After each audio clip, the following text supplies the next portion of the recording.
thriving in single motherhood. I have Charlene Lizette here, who's going to share her incredibly inspiring story with us. If you're just tuning in for the first time, I'm Cortney, your host, and we're going to pop open some bubbles and get down to business. I need that today, so. Don't we all? All right. Woo! All right. I feel like we need to clap for ourselves. Clap for it. Cheers. Cheers.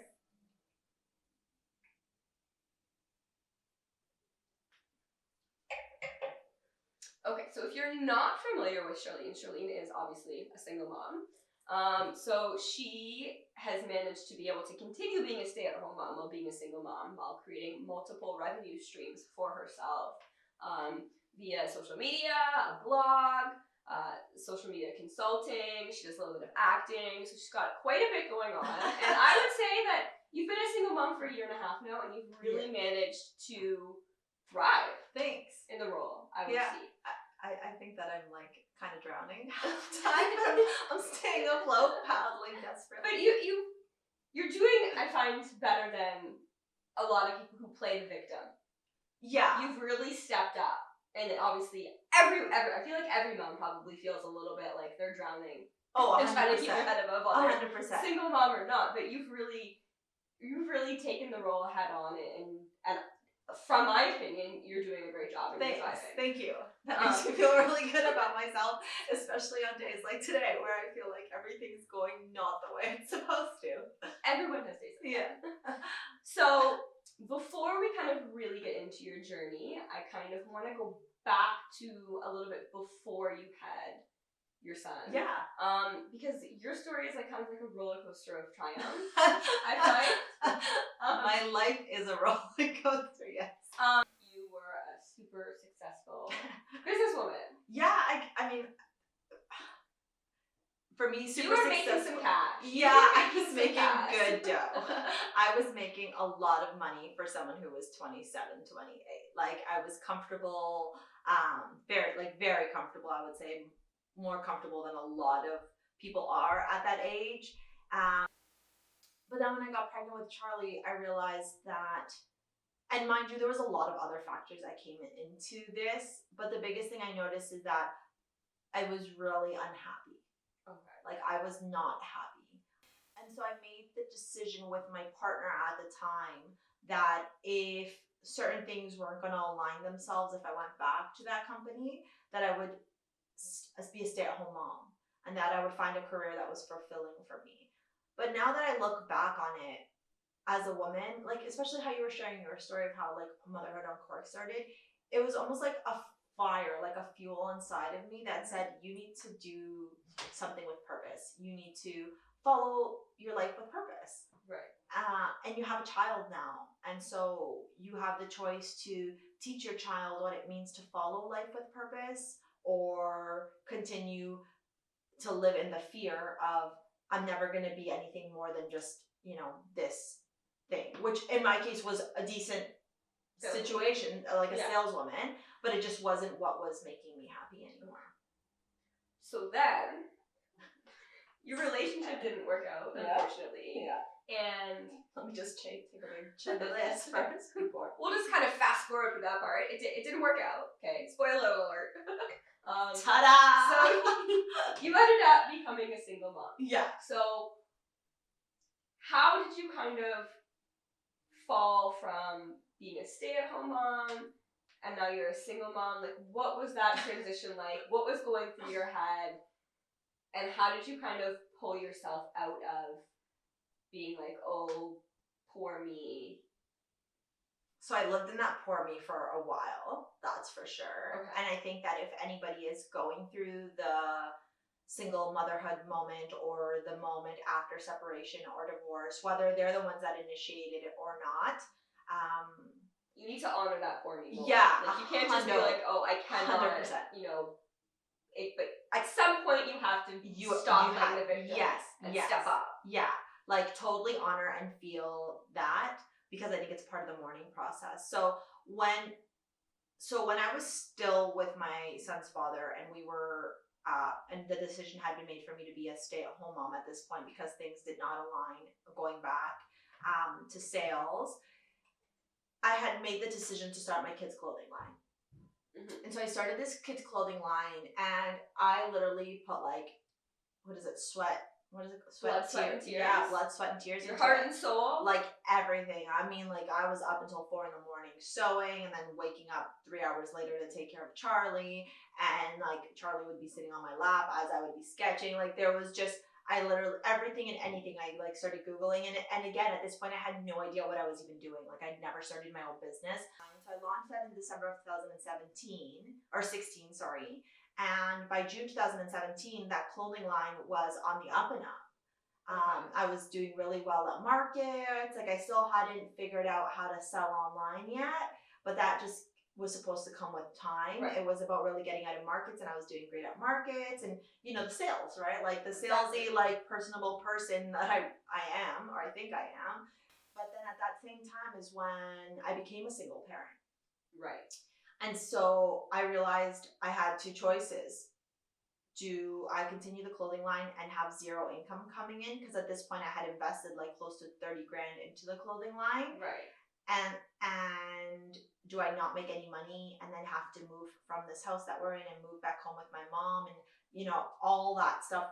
I like the fear kicked in. And the fact that you had this dream and now there was a chance that it was going to get completely ripped out from under you because you've now had to become a single mom. Yeah. It was like, I remember like trying to juggle. And so anyway, so at this point, a friend that I had from the old sales company, he had moved on to a new company, and he said like, I can get you a job and it's a higher pay and you'd be doing field, so you'd have flexible work hours, you can work from home, like, you know, so it's not so much for you in terms of like going from being a stay-at-home mom to going completely back into the yeah, exactly.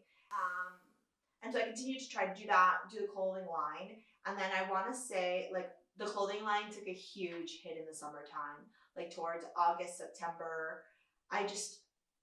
You couldn't do it all. I honestly, like, it was the first time in my life as a single mom, as a woman, not even a single mom, as a woman, that I had regained and like started to find myself and find who I was again, like after separation, after motherhood, like after all that stuff. So I was really focusing on like trying to give myself and be gentle with myself and give myself the things that I never had before, like going out with my friends on the weekends that I didn't have Charlie, understanding what it was like not having my kid 24/7 anymore. Like I literally took care of my child 24/7, and then went to not having him every other weekend and a couple of days. And that's hard. That's hard in that itself. That was like in itself. It's like now it's like giving away an arm for a weekend. Yeah, it was like the weird. Like, how do I function? It was so weird, right? Like, because Charlie and I did everything, and so I tried to pour myself into the clothing line, into understanding technology, into my time by myself with like my cousins and my stepsister and my friends to like, you know, find myself again. And so I was juggling all those things on my plate, and then towards the end of the summer and probably closer to the end of the year, I just fell off. Like the clothing line just fell off. Something had to give on that plate, and that was, for me, I guess the easiest thing, because I knew that wasn't bringing in money for me yet, right? Because I was still living in that fear-based mentality of how am I going to support my child? How am I going to support myself? How am I going to afford to live a life that I've been so accustomed to living for so long by myself in that relationship, and now like I don't have that anymore. And so I gave up the clothing line, and I just, you know, went online, and like I said, I have to put it down because it's just like, it's not done forever. It's just going to sleep for now. And I know that it'll come up, and somewhere along the way I know there's somewhere you're going to revive it down the line. 100%, and apologize prophetically to everybody that I like let down and failed and like didn't deliver on like the free prizes they won and all that stuff that ended up happening, because I was a really shitty business owner at the end of it, and I'm not making excuses for it. I just honestly, I didn't have anything to give to that clothing company anymore. I really didn't. And it's sad because you had invested so much time and money into it. Literally, you just have to let it go. That was like my baby, and I had to choose it because it was the only one that like it wasn't serving you at that time. in early January, it must have been a couple days after New Year's, I had this dream. I had a dream. Martin Luther King, if you don't know. Where in my dream, I was working on set. And I woke up, and at this point I had been seeing a guy for a little bit, and I called him and I was like, I just had this crazy dream about like going, working on movies again. And I'm like, and this has been a thing that has been a fire for me ever since I was a little girl. Like I knew I wanted to be an actor from when I was 5. Like it was like, I'm going to be an actor. I'm going to be an actor. And then even when I had Charlie and I was still with his dad, I'd even mentioned to him, like, I think I should start going to acting school and acting classes. But then the whole conversation would always come around is, how is that going to make you money? How is it going to acting going to make you money? Like, it's a very cutthroat industry. It's really hard to like make a living and da. And I always in my head had to think back, like I was making over 6 figures, like a lot of money. I need to go back to that, right? Like that whole fear based. And so I never took courses. But then after that dream, I said, I'm going to just look into it. And so I looked into Second City. I looked into, different schools across the city and decided I was going to sign up for one in March. And then 2 days later, I got a phone call from that new IT company that I was working at. And my boss at the time said, like, your position has been rendered redundant. We're letting go of like half the team, and you're one of the people that's no longer on the team. And I was just like, okay, like whatever. And then when he hung up, I cried. And I didn't cry because I was sad about the job. I cried because I was like, how are you gonna have money now? Yeah. What are you gonna do? Yeah. How? Like I was seeing this life coach this whole time, and she kept saying, like, you need to live a life of purpose. Like you need to follow what makes you happy. Not you've been chasing the money for the last however many years, and it's not making you happy. And it's not. And I was like, you're right. Like I'm not. Like I keep chasing the money, and I always either something happens where it ends up not working out, or I'm not happy. And so we wrote down a list of all the things that I love to do. And acting. So then she's like, okay, well, like while you're learning how to be an actor and getting auditions, how else can you make money? And I was like sharing my story of single motherhood through social media and through blogging and through YouTube and da. And so that's how like the wheels started turning, right? And I started taking courses with people. I started literally being at every network event. Every other weekend that I didn't have Charlie, I was doing something, seeing somebody, going somewhere. And then eventually now we're almost a year later.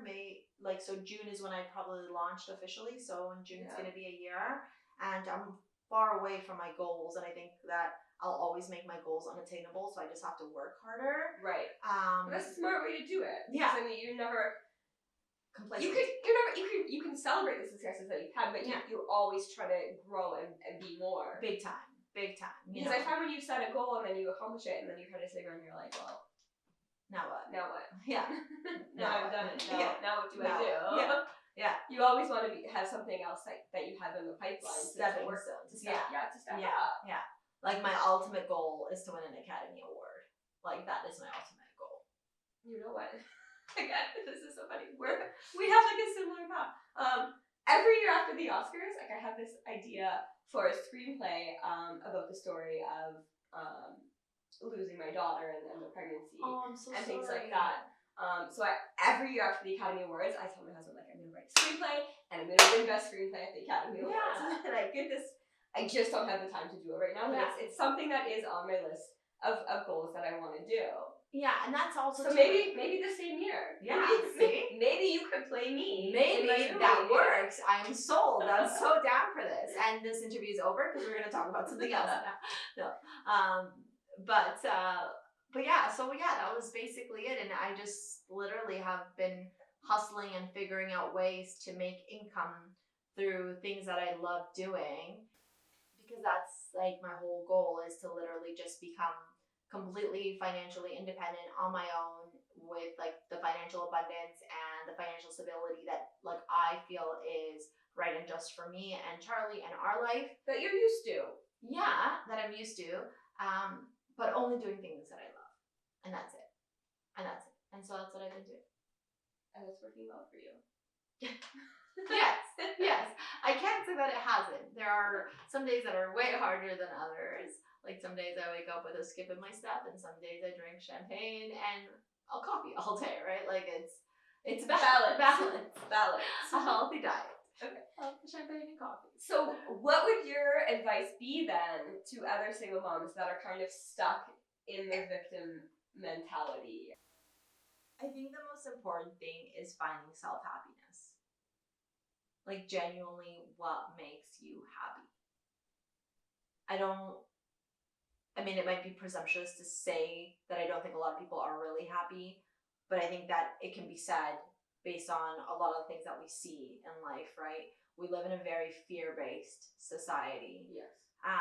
And when you're a single mom, whether you're a woman of color or whether you're white or whatever it is that you are, there's all these stigmas that end up becoming so attached to you. Mm-hmm. And when you become a single mom, you have all this baggage to carry of being a single mom, of mourning your relationship, of mourning the loss of that family you once have, of mourning the loss of friends that no longer want to hang out with you because you're now a single mom. And so mourning the loss of spending all your time with your child. Mourning and the loss, like share them. Like there's so much loss to mourn. And then on top of that, you're dragging like basically a ball and chain of stigmas around with you everywhere you go. Right. But it's just, it just really boils down to finding yourself, loving yourself, and then living your life with purpose. And for me, the biggest thing was Charlie. Like every day I look at him, and even on my bad days, when I feel like 20 new gray hairs pop out of my head, I have to remind myself, like, everything that I am doing is for this child. Mm-hmm. Because I don't want this child to live in fear. Because I don't want this child to have lack. Because I don't want this child to be complacent and think that it is just enough because societal norms have stated it's enough. Or because if he is extra, even the word in itself, extra, or like out there and vivacious and, just a high-spirited wild child, that people are going to condemn him. Like, I don't want him to go and suffer through any of that stuff that I suffer through and that I faced, right? Like, even my parents never supporting my acting career because it was fear-based. Like, how are you going to make money, right? And so I just dropped the fear. Like, I literally dropped the fear. I was like, I don't want to be a victim to this anymore. I don't want to be woe is me, the single mom having to face all this adversity and all this struggle. I wanted to use I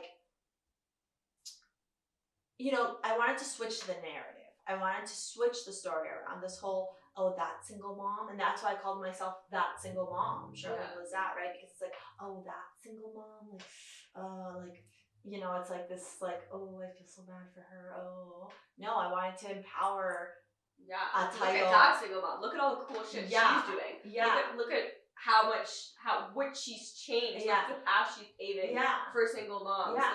Look at what she's done with the shitty situation. Exactly. That's what I wanted to change that narrative of, that single mom who, poor thing, like, she works 20 jobs and, struggles to make ends meet and da-da-da. No, it's that single mom went and took life by the horns or whatever. I would butcher saying so all the time. Is it life by the balls? I don't know, whatever. Life by the balls, I'll take that. I took life by the balls and showed the balls who was boss. And was like, I'm going to do everything that I possibly can to figure out a way to make ends meet.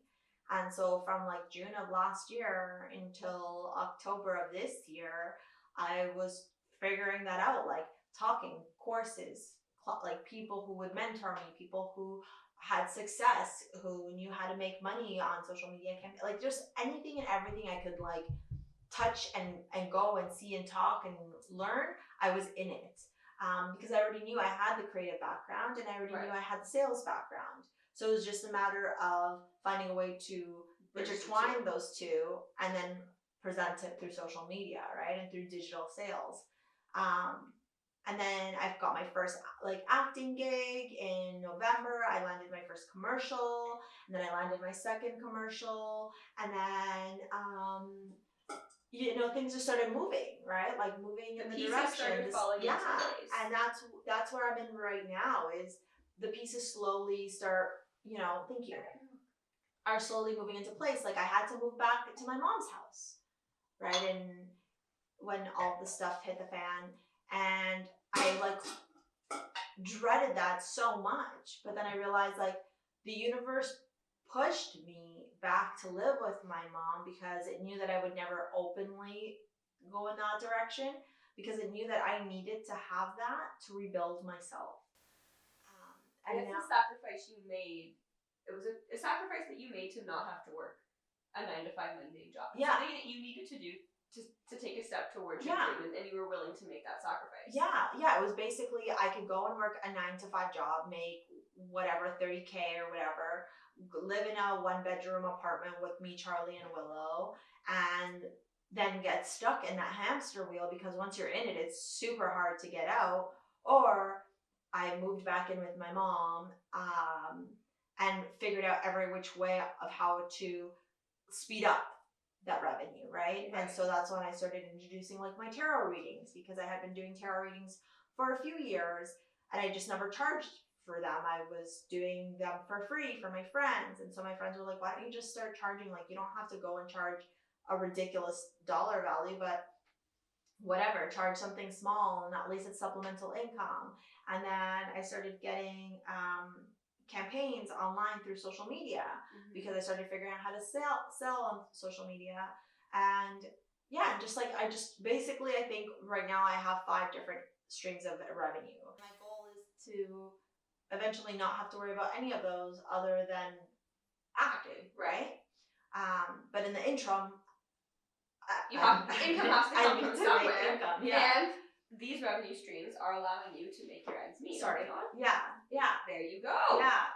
And so basically, long-winded answer to your question of how to let go. It's like a lot of shit. You gotta face yourself. Like, I had to look at myself in the mirror and say, like, who the fuck are you? And that's a hard thing to do. Like, facing your truth is probably one of the hardest things that you have to do. 100%. Like, who the fuck are you? Are you this wilted, sad little female who is crying because, life as she knew it has fallen apart? And then when she, are you full of fear? Are you gonna be like this resentful, angry person? Are you gonna be are you gonna be a statistic? Yeah. Oh my, yeah. Because am I gonna be a you could totally use that as an excuse and just let yourself become the statistic. Yeah. And I think a lot of people do that. They just let themselves become a statistic because that's what society says they should do. I think it's because of the easy thing, right? Like, don't get this is not easy. Like, what I go through is not easy. Like, there are days where, like, trust me, I'm just like, we should just fuck it and go and whatever. But then I'm like, that will never make me happy. Like, ever. And if I'm not happy, my kid's not gonna be happy. And I want Charlie to know, like, that he doesn't have to just be put into, oh my God, I'm spitting so much. He doesn't have to just be put into a mold and into this box and be this kid. He can be whatever the fuck he wants to be. So if he wants to be an actor, if he wants to be a painter, if he wants to be a dancer, if he wants to be a soccer player, whatever, like, all of those avenues are going to be an option for him. 100%. But the only way I can do that for him is if I show him that I'm doing it myself. For myself. And now I'm fortunate that I get to be with him at home, right? Like, he's really lucky because these years are the tender years, the under 5 is the tender years. And kids thrive when they have one primary caregiver in their life all the time. Right. And I was that for him. And then, now I continue to be able to offer him that consistency and that stability. And he gets to see what his mom does every day, right? Right. So if you want to follow along with Charlene and keep the inspiration train going, I will link her blog, and I know I just made that up, isn't it cute? inspiration share. I will link her blog and her social media in the description below, along with my social media links down there as well. And make sure you hit the subscribe button because we will be back here next week with another badass mom and another cool topic. So, cheers! And can I self-promote? Go for it. If you guys are into tarot at all, feel free to follow my YouTube channel. Right now it's predominantly monthly tarot readings. So I do like a little bit of love, a little bit of I will link it below. a little bit of finance, so you get to see what's going on under your zodiac sign. I will link that too. Awesome. All right. Awesome. Thank you so much for having me. Thank you for Cheers having again. Female power. Oh. Thanks so much for watching this video. If you liked it, please make sure you hit that like button, leave a comment letting me know what your biggest takeaway was, and share it with your friends. If you loved it, please subscribe, hit that bell to be notified of when I put out a new video, which is every Thursday, and hopefully I'll see you then. Cheers!